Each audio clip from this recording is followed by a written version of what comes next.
Maya Santos learned early that music could drown out the sounds she didn't want to hear. The slamming doors, the breaking glass, the shouting that came from the kitchen when her father stumbled home after midnight, smelling like cheap whiskey and regret. She was only 7 years old when she discovered that if she pressed her palms flat against her ears and hummed loud enough, she could almost pretend she lived in a different house. A quieter one. A safer one. Her mother never talked about it. That was the rule in their home. They pretended everything was fine. They smiled at neighbors. They went to church on Sundays. And when Monday came, they stepped carefully around the broken pieces of whatever had shattered the night before, both literally and emotionally. Maya's grandmother was the only one who saw the truth. She was a stern woman with soft hands and a voice like warm honey. She had survived things Maya was too young to understand, and she recognized the look in her granddaughter's eyes. It was the look of a child searching for an escape. One afternoon, when Maya was 9, her grandmother showed up at their door, carrying something wrapped in an old blanket. It was a keyboard. Not a nice one. The white keys had yellowed with age, and 3 of the black keys stuck when you pressed them. Someone had donated it to the church, and the church had been ready to throw it away. But Maya's grandmother saw something else. She saw a possibility. She set it up in the corner of Maya's tiny bedroom, plugging it into the wall with an extension cord that sparked slightly at the connection. Then she sat down on the edge of the bed and looked at her granddaughter with serious eyes. "When the world gets too loud," she said quietly, "you make your own sound. You understand me?" Maya nodded, even though she didn't fully understand. Not yet. That night, after her father came home and the shouting started again, Maya crept to the corner of her room. She turned the keyboard's volume down, as low as it would go, and pressed a single key. The sound was thin and electronic, nothing like the grand pianos she had seen in movies. But it was hers. And in that moment, it was enough dot she taught herself to play by listening. She would hear songs on the radio and try to figure out the notes, one by one, pressing keys until something sounded right.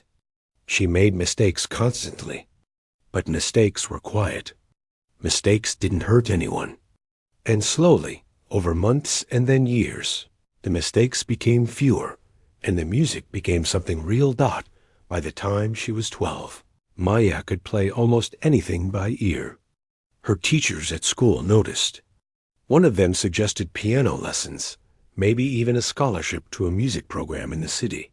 But Maya's father laughed at the idea. Music wasn't a real job, he said.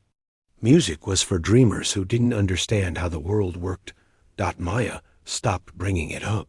She practiced in secret instead, late at night when the house was finally silent. The keyboard became her best friend, her therapist, her escape hatch. When she played, she wasn't the girl with the drunk father and the mother who looked through her like she wasn't there. She was someone else entirely. Someone free. Her younger brother Tomas was the only one who truly understood.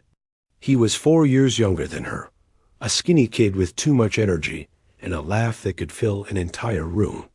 He would sneak into her bedroom and sit cross-legged on the floor, watching her play with wide eyes full of wonder. "Play the sad one," he would whisper, "the one that sounds like rain." And Maya would play it for him, a melody she had written herself, something slow and aching that seemed to pour out of her fingers without effort. Tomas would close his eyes and listen, and for those few minutes, they were both somewhere else. Somewhere better. As they grew older, Tomas became Maya's biggest supporter.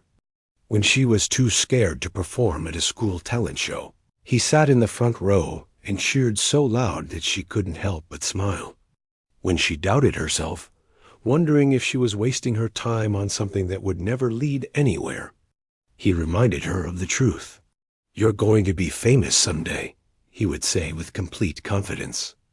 "And when you are, I'm going to tell everyone that my sister used to play concerts for me in her bedroom."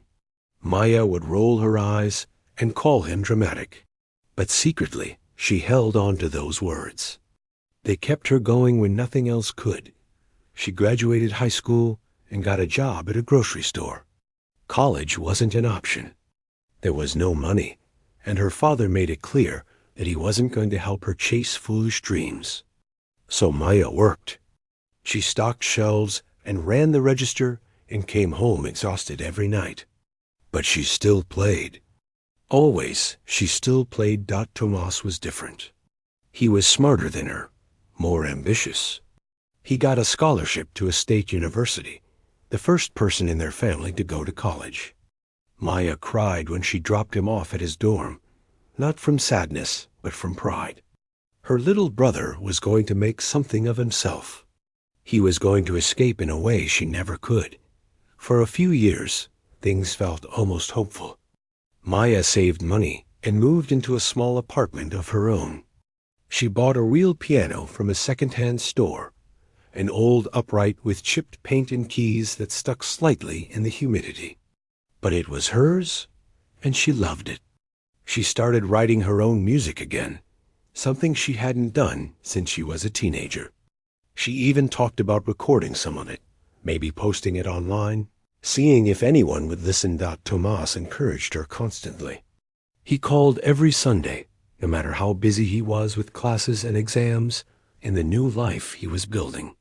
He told her about his professors, his friends, the girl he had started dating. And he always asked the same question before hanging up.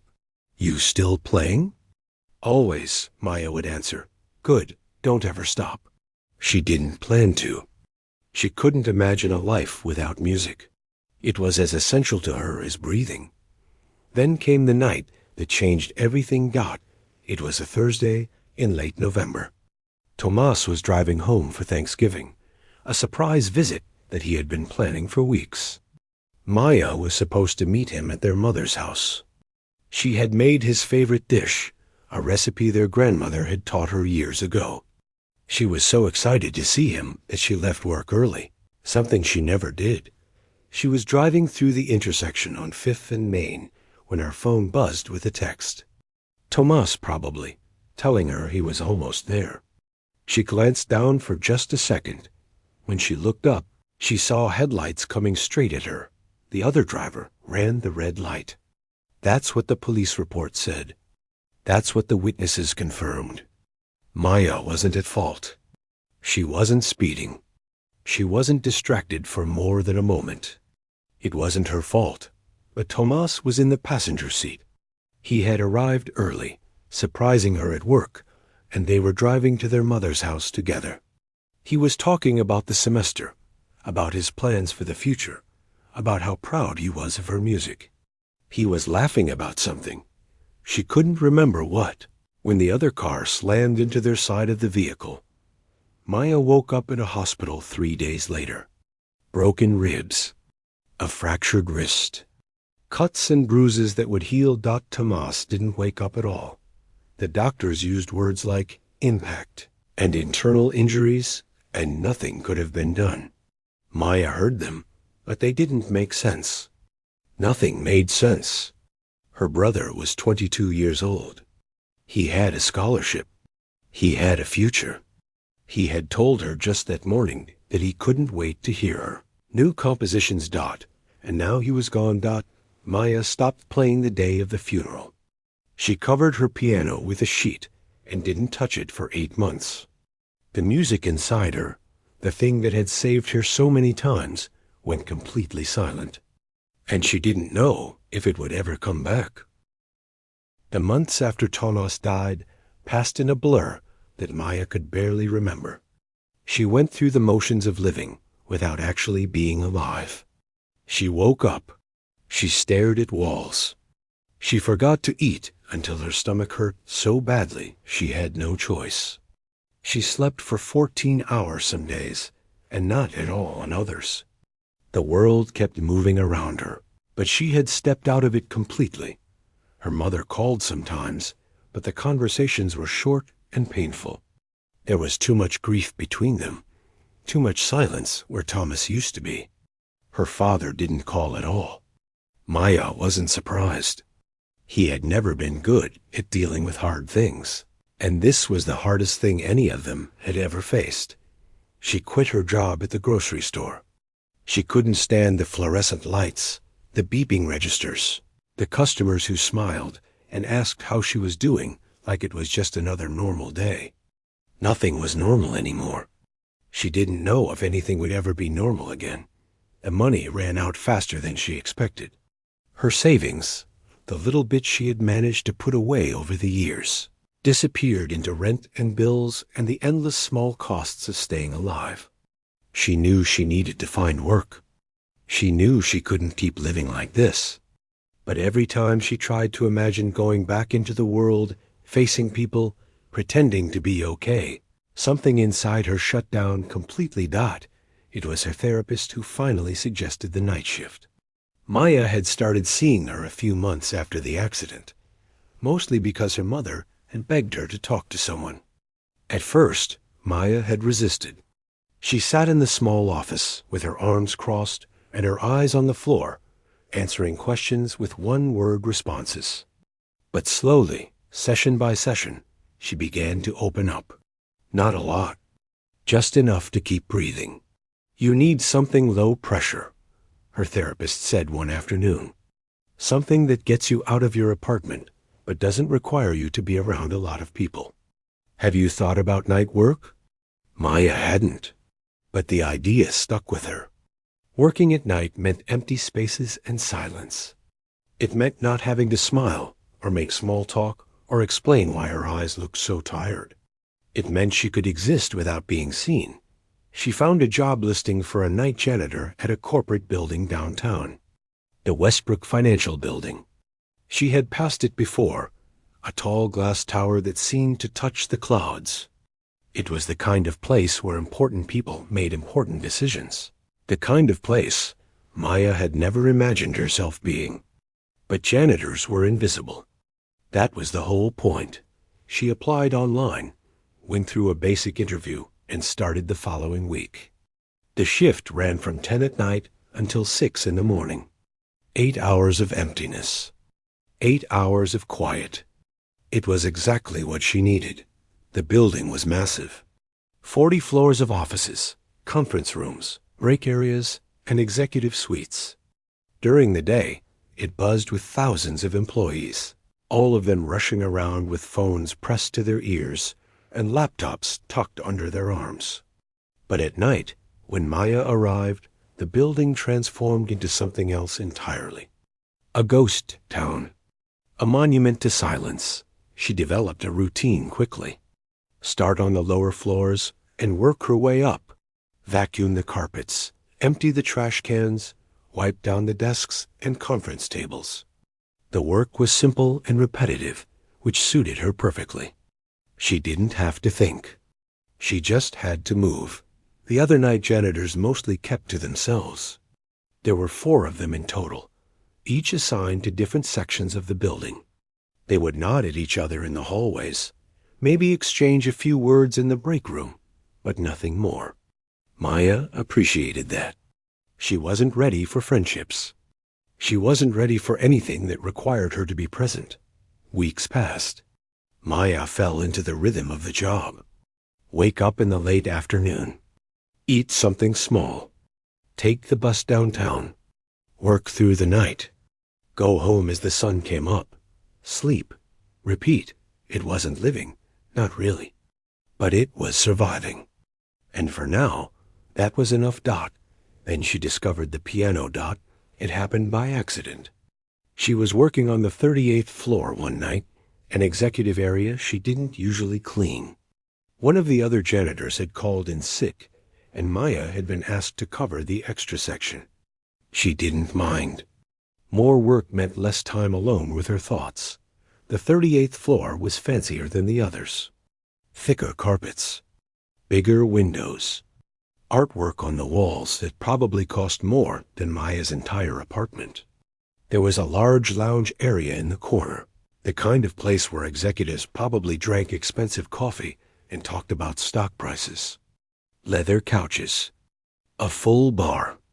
And tucked against the far wall, Beneath a window that overlooked the entire city sat a grand piano. Maya stopped in her tracks. The moment she saw a dot, it was a Steinway. She recognized the name on the fallboard immediately. She had dreamed of playing a Steinway her entire life. They were the best pianos in the world, instruments that cost more than most people's houses. And here was one, sitting abandoned in a corporate lounge, covered in a thin layer of dust dot. She stood there for a long time, just looking at it. Her cleaning cart sat forgotten behind her. The mop dripped water onto the expensive carpet. She didn't care. She couldn't take her eyes off the piano dot. It had been 8 months since she had touched a keyboard. 8 months since she had played a single note. The last time she had sat down at her piano, Thomas was still alive. The thought of playing without him, of making music in a world where he no longer existed, felt like a betrayal. So she had covered her piano with a sheet and pretended it wasn't there. But this piano was different. It wasn't hers. It didn't carry the weight of memories. It was just an instrument, sitting alone in an empty room, waiting for someone to bring it to life. Maya walked toward it slowly, almost afraid it would disappear if she moved too fast. She ran her fingers along the edge of the fallboard, feeling the smooth wood beneath her fingertips. Dust came away on her skin. Nobody had played this piano in a long time. Maybe years. She didn't sit down that night. She wasn't ready.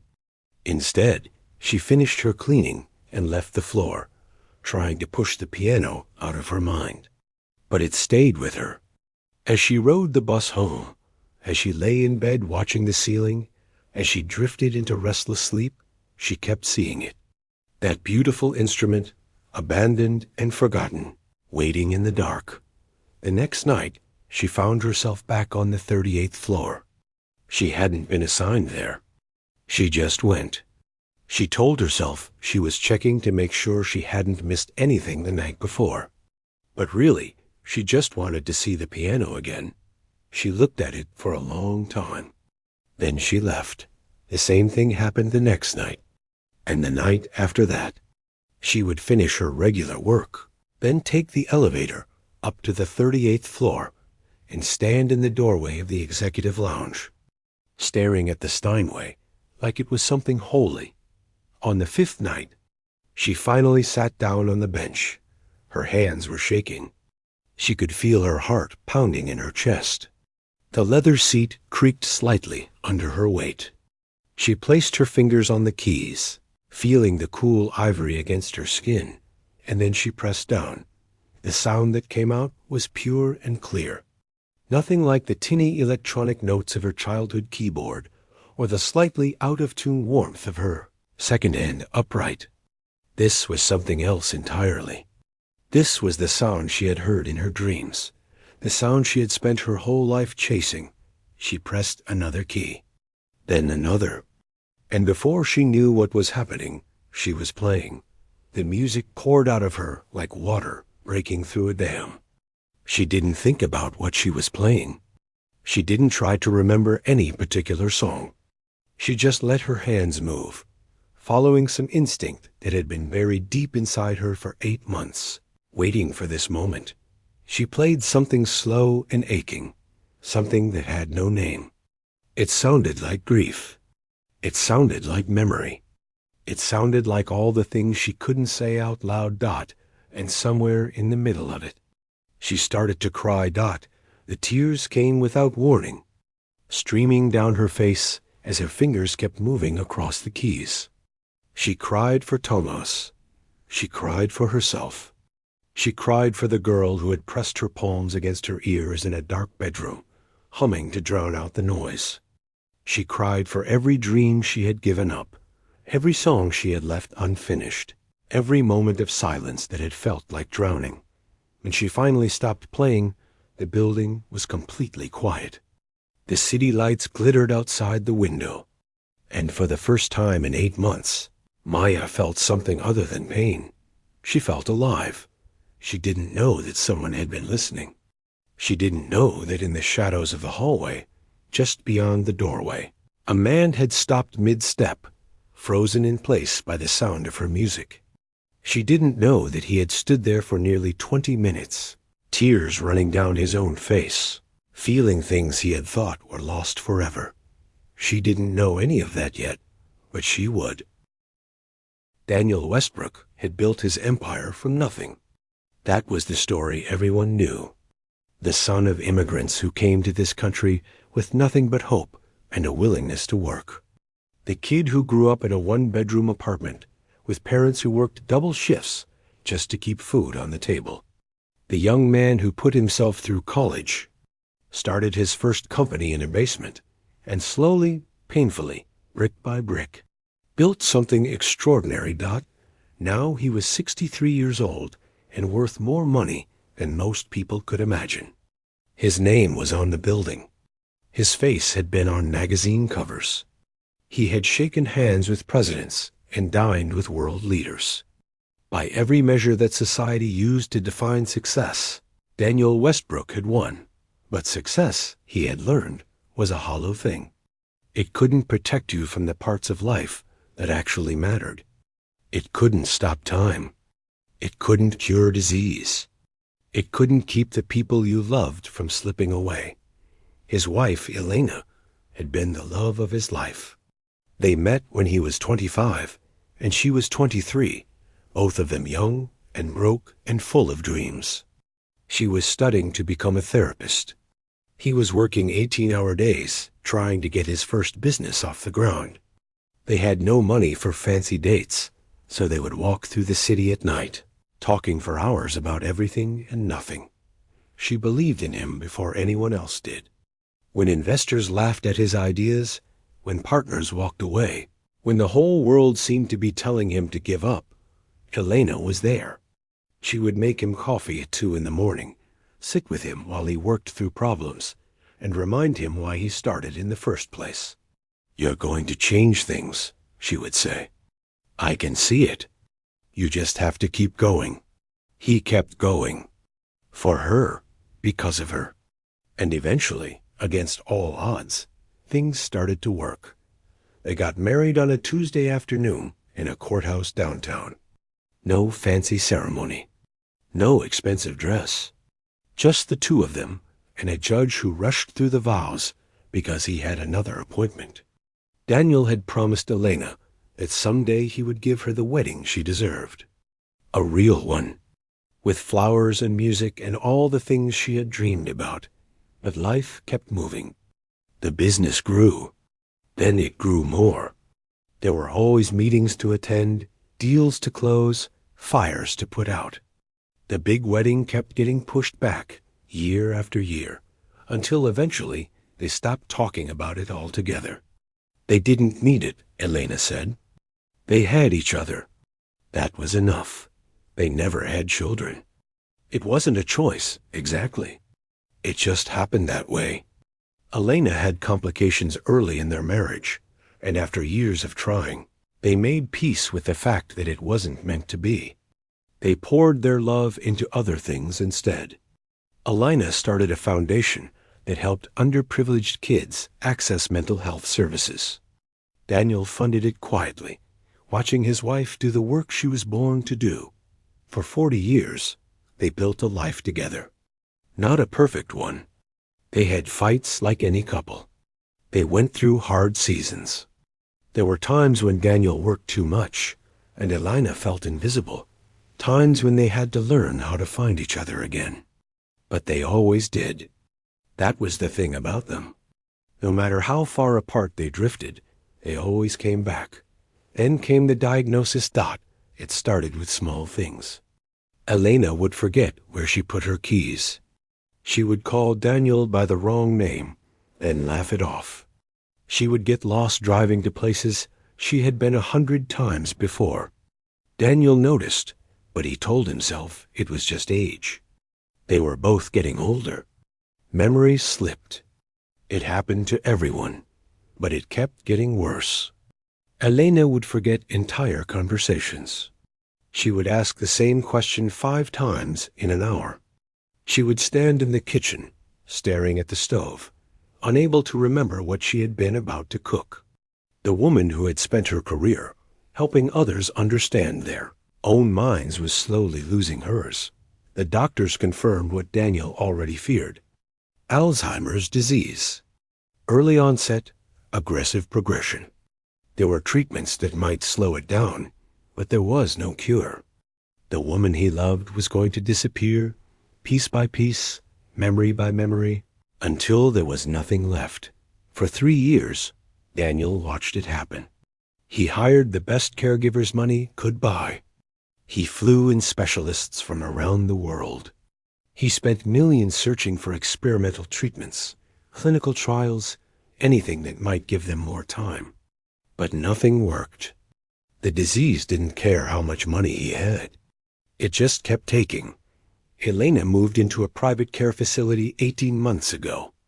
It was a beautiful place, more like a luxury hotel than a nursing home.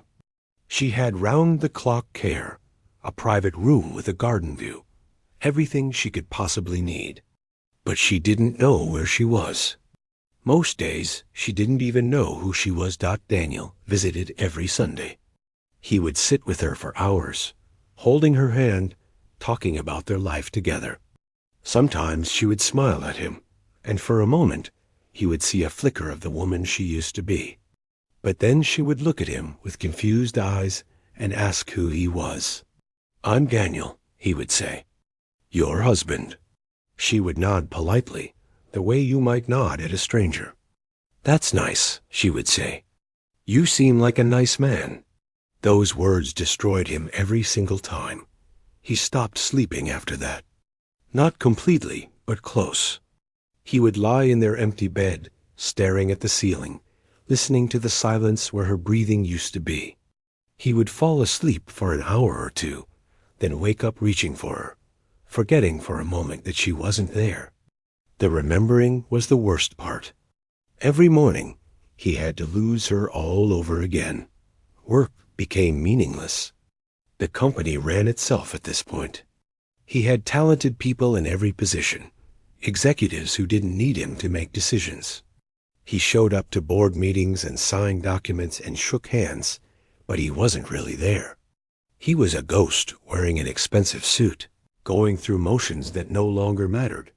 That's when he started wandering the building at night. It began by accident. He couldn't sleep, so he drove to the office at 2 in the morning, thinking maybe he would catch up on emails or review some reports. But when he got there, he didn't go to his desk. He just walked, floor by floor, hallway by hallway, moving through the empty spaces like a man searching for something he couldn't name. The security guards noticed. Of course they did, but nobody said anything. What were they going to do? Tell the CEO he couldn't walk around his own building? They just watched him on the cameras and whispered among themselves. Poor old man. Lost his wife. Doesn't know what to do with himself. They weren't wrong. Daniel walked every night for months. He sat in conference rooms where he had closed deals worth billions. He stood at windows looking out at a city he had helped shape. He waited for something to make him feel alive again. But nothing did. The emptiness just kept growing. Then one night, he heard music. He was on the 37th floor, standing by a window, watching the lights of the city blur through tired eyes. And from somewhere above him, floating down through the silence, came the sound of a piano. At first, he thought he was imagining it. The building was empty. Who would be playing piano at 3 in the morning? But the sound continued, soft and sad and impossibly beautiful. It seemed to reach inside his chest and grab hold of something he had. Forgotten was their. He followed the music without thinking. Up one floor, down a hallway, toward the executive lounge that he hadn't visited in years. The closer he got, the clearer the sound became. Someone was playing, really playing, not just pressing keys, but pouring their soul into every note. He stopped in the doorway. A young woman sat at the piano. She was wearing a janitor's uniform, her hair pulled back, her eyes closed. She was crying as she played, tears streaming down her face, but her hands never stopped moving. The music she was making was unlike anything Daniel had heard before. It sounded like grief. It sounded like hope. It sounded like everything he had been feeling for 3 years, but couldn't put into words. He didn't announce himself. He didn't want to interrupt. He just stepped quietly into the shadows, sat down in a chair by the wall, and listened. And for the first time since Elena forgot his name, Daniel Westbrook felt something crack open inside his chest. Not pain, not sadness. Something else. Something that felt almost like being human again. He stayed until she finished. Then he wiped his eyes, stood up quietly, and walked away before she could see him. But he knew he would be back. Maya came back to the piano the next night, and the night after that. It became a ritual, something she needed as much as breathing. She would finish her cleaning duties, take the elevator up to the 38th floor, and sit at that beautiful Steinway until her fingers ached, and her heart felt a little lighter. She didn't play anything specific. No songs she had learned, no pieces she had practiced. She just let the music come out however it wanted, following feelings instead of notes, letting her hands translate the things her mouth couldn't say. Sometimes the music was dark and heavy, full of the grief she still carried. Other times it was softer, almost hopeful, like sunlight trying to break through clouds. She always played alone. Or so she thought. It was a Thursday night, about 3 weeks after she had first touched the piano, when everything changed. She had been playing for almost an hour, lost in a melody that seemed to come from somewhere deep inside her chest. When she finally lifted her fingers from the keys and opened her eyes, she turned around to gather her things, and that's when she saw him. An older man was sitting in a chair in the corner of the room, half hidden in shadows. He was wearing an expensive suit, the kind that cost more than Maya made in a month. His hair was gray, his face lined with age and something else. Something heavier. His eyes were wet, like he had been crying. Maya's heart nearly stopped. She jumped up from the bench, so fast she almost knocked it over. Her first thought was that she was in trouble. Her second thought was that she recognized this man.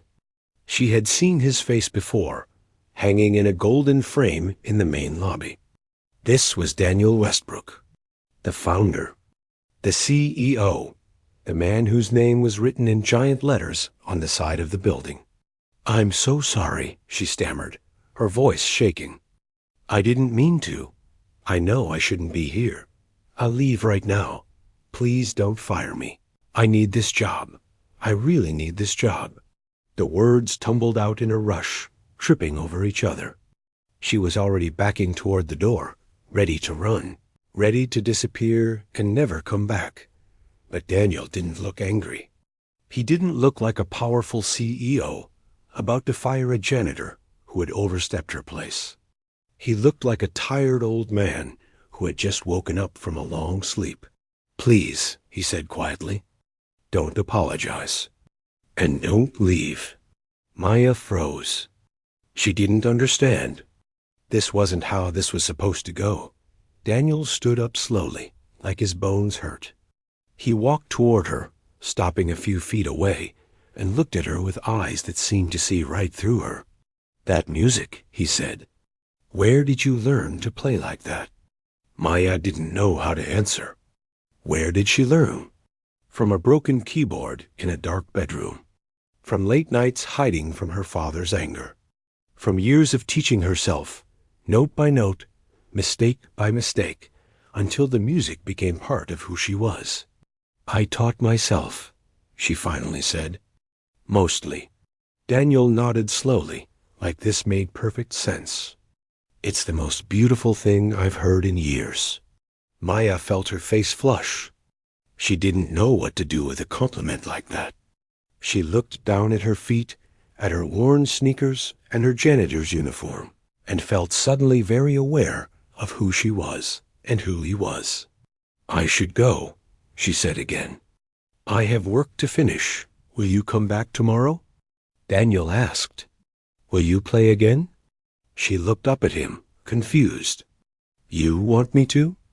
"More than I can explain," he said. Maya didn't understand it. But something in his voice, something desperate and honest and deeply human, made her nod.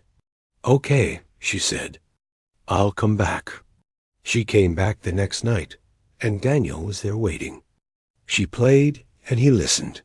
When she finished, they talked for a few minutes about nothing important. The weather, the city lights, how quiet the building was at night. Then she left, and they did the same thing the next night, and the night after that. Slowly, over weeks, the conversations grew longer. They started sitting together on the leather couch by the window, looking out at the city while they talked. Maya learned that Daniel's wife was sick, that she lived in a care facility now, that she didn't remember him anymore. Daniel learned about Tomas, about the accident, about the guilt that Maya carried like a stone in her chest. They were an unlikely pair, a billionaire and a janitor, a 63-year-old man and a 26-year-old woman. They had nothing in common on the surface, but underneath, in the places that really mattered, they were the same. Two people drowning in grief, reaching for anything that might keep them afloat. "The hardest part," Daniel said one night, "is that she's still here. Her body is still here, but she's gone. I can't mourn her because she's not dead, but I can't have her back either. I'm stuck in this place in between, and I don't know how to get out." Maya understood exactly what he meant. "I feel guilty for being alive," she admitted. "Tomas should be here. He was the good one. He was the one with the future. And I'm still here, and I don't know why." Daniel looked at her for a long moment. "Can I tell you something?" Maya nodded. "It wasn't your fault. The accident. I know you've heard that before. I know it probably doesn't help, but I need you to hear it from someone who understands what guilt feels like. What happened to your brother wasn't your fault. You have to find a way to believe that, or it will eat you alive." Maya felt tears sting her eyes. She had heard those words 100 times from her therapist, from friends, from well-meaning strangers. But somehow, coming from this man who knew what it felt like to lose someone slowly, someone who understood grief from the inside out, the words landed differently. "I don't know how," she whispered. "Neither do I," Daniel admitted. "But maybe we can figure it out together." Their friendship deepened as the weeks turned into months. Daniel arranged for the piano to be professionally tuned. He never made a big deal about it, just mentioned one night that he had called someone to fix the sticky key in the lower register. But Maya noticed. She noticed everything he did, all the small ways he tried to take care of her without making her feel like a charity case. She started composing again. For the first time since Thomas died, she began writing new music. Not just playing feelings, but actually crafting songs with structure and intention. She would work on them late at night after Daniel left, scribbling notes on scraps of paper, humming melodies under her breath, while she emptied trash cans on the lower floors. Daniel was the first person to hear her new pieces. She would play them for him nervously, stopping to apologize for mistakes, certain he would tell her they weren't good enough. But he never did. He would sit in his chair with his eyes closed, listening with his whole body, and when she finished, he would look at her with something like wonder. "Do you have any idea how talented you are?" he asked one night. Maya shrugged. Talent was a word for other people. People with training and opportunities and degrees from fancy schools. Not for girls who grew up in broken homes and taught themselves piano to survive. "I'm serious," Daniel said. "I've met a lot of successful people in my life. Artists, musicians, business leaders, geniuses of every kind. And I can tell you that what you have, This gift, this ability to take pain and turn it into something beautiful, that's rare. That's once in a generation rare. Maya didn't know what to say, so she did the only thing she knew how to do.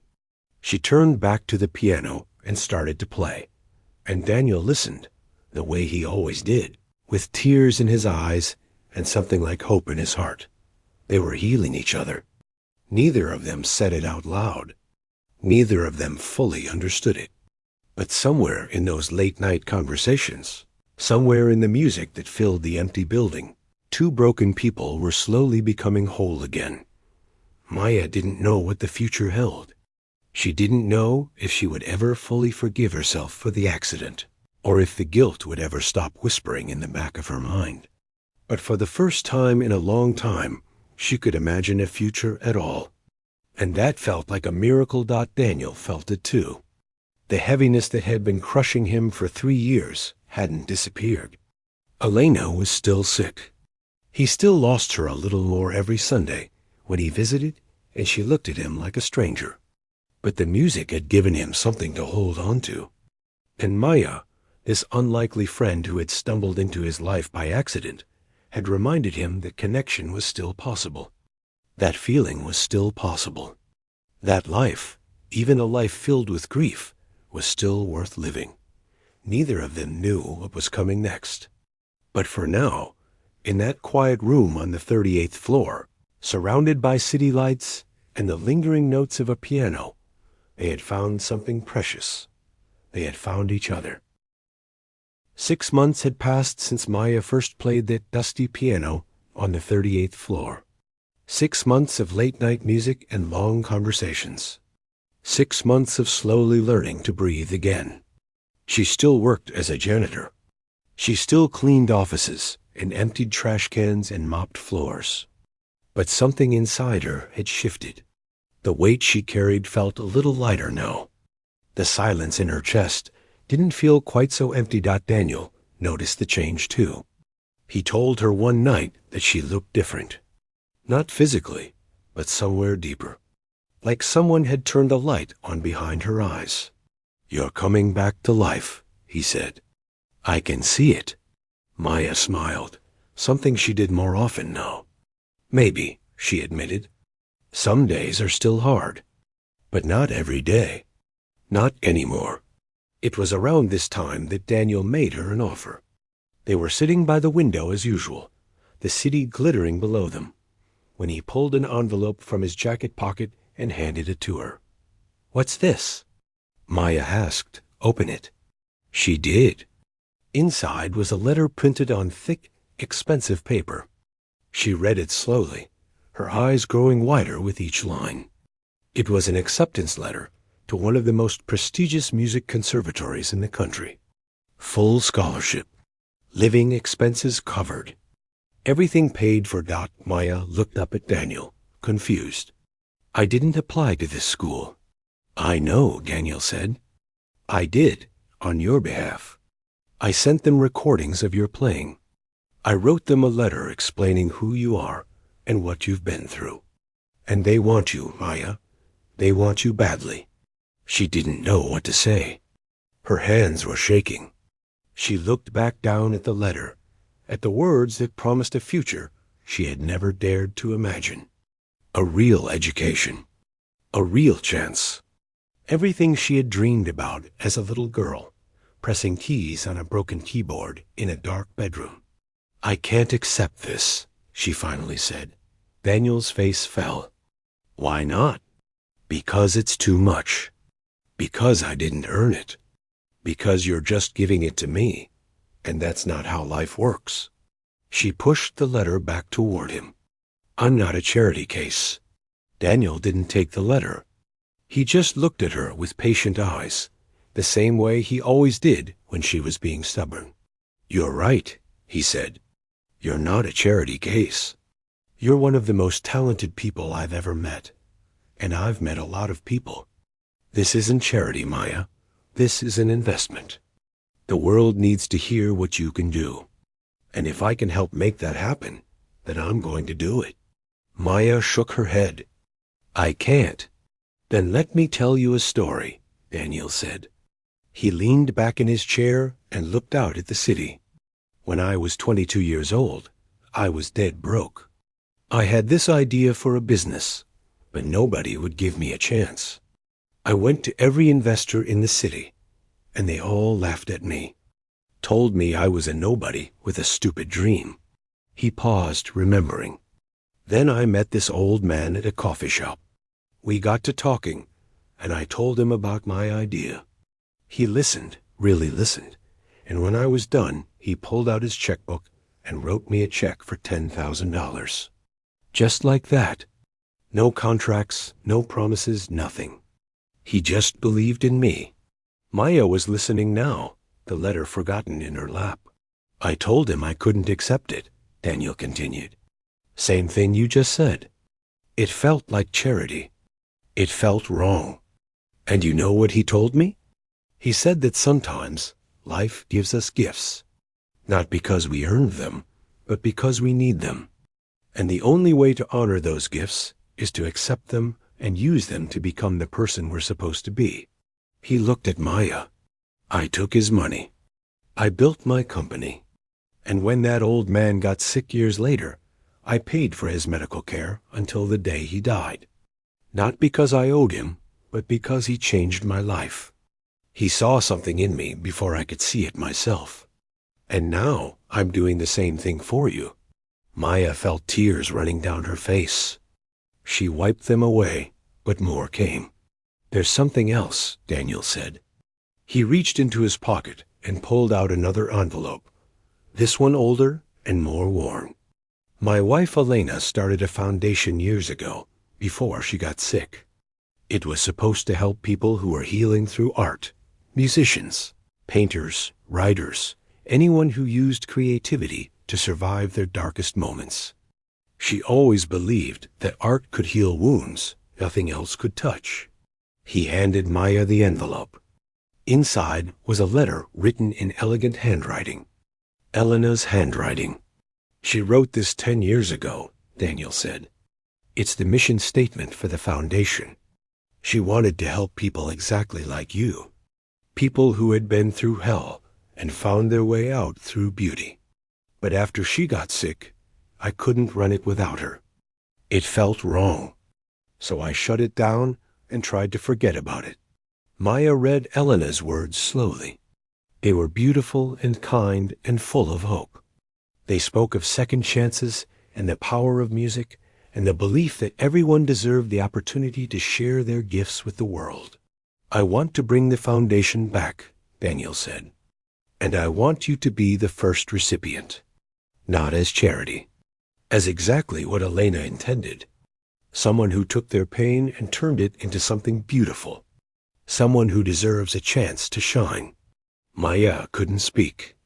She just sat there, holding Elena's letter, crying silently. Say yes, Daniel said softly. Not for me. For yourself. For your brother.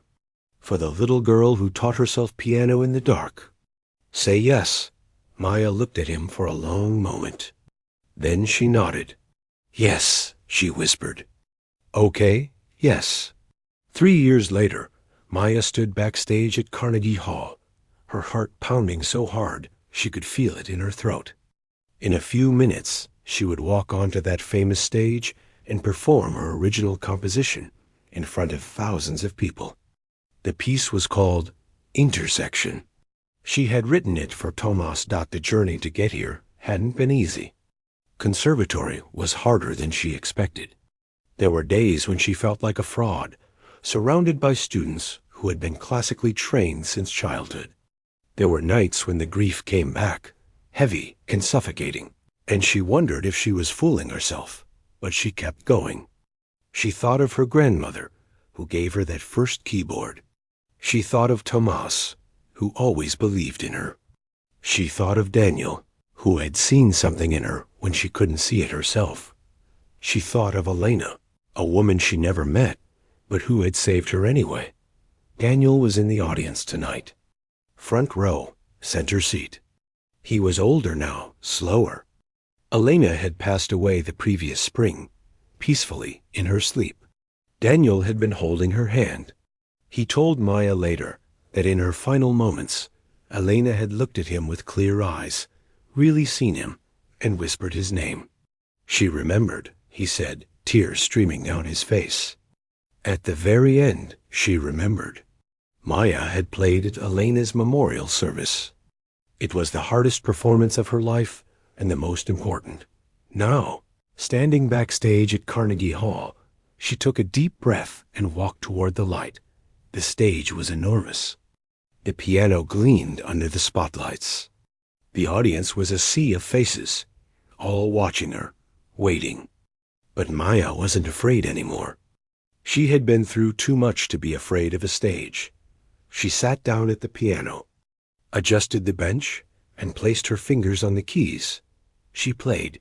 The music filled the hall, rising and falling like breath, like waves, like everything Maya had ever felt. It was grief and hope and love and loss. It was Tomas laughing in her doorway. It was her grandmother's steady hands. It was Daniel listening in the shadows. It was Elena's beautiful words. It was every dark night and every small victory and every moment Maya had survived when she didn't think she could. When she finished, there was a moment of complete silence. Then the applause came, thundering and endless, washing over her like a wave. Maya stood and bowed. She found Daniel in the front row, clapping with tears on his cheeks, pride radiating from his face. Later, in her program notes, she had written a dedication. It said, "For Tomas, who taught me to play. For Elena, who I never met, but who saved me anyway. And for Daniel, who reminded me that healing isn't something we do alone. This music is for everyone who ever felt too broken to go on. You're not. Keep playing." Daniel passed away 2 years after that concert. He left most of his fortune to the Elina Westbrook Arts Foundation, which Maya now runs. Every year, they give grants to people healing through art. Musicians, painters, writers, dancers. Anyone who has taken their pain and turned it into something beautiful. And every year, on the anniversary of her brother's death, Maya returns to the Westbrook building. She takes the elevator to the 38th floor, sits at that same Steinway piano, now perfectly maintained, and plays that. She plays for Tomas. She plays for Elena. She plays for Daniel. She plays for every person who ever felt lost in the dark and needed something to hold onto. She plays because she finally understands what her grandmother told her all those years ago. When the world gets too loud, you make your own sound, and Maya's sound, born from grief and transformed by love, continues to echo through the lives of everyone it touches.